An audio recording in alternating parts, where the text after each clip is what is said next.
We're here with Kyle Petty at the Hall of Fame induction ceremony. Your dad went through this, being inducted into Yes. the Hall of Fame. A very special group of people being inducted tonight. Talk about them.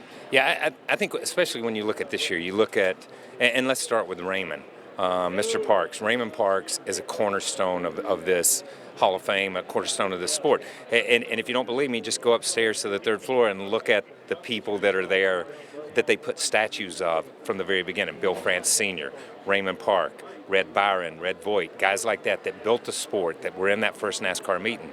So that's the history of the sport.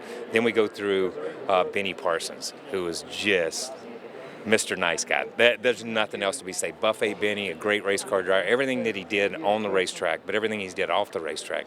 And then I think you got to go through and look at Childress and Hendrick. My God, you look at the amount of races that they won. They should have been in, 10 years ago, before there was a Hall of Fame. They were Hall of Famers.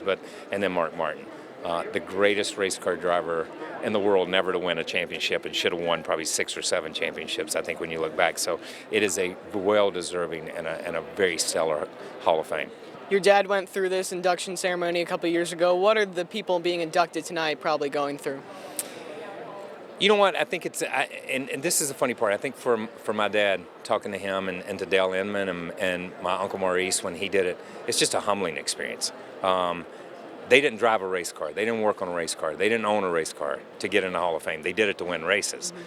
So now, so many years later, to be recognized for that accomplishment, I think is a very humbling experience for them. And I think that's what we all felt as a family that night, was just humbled.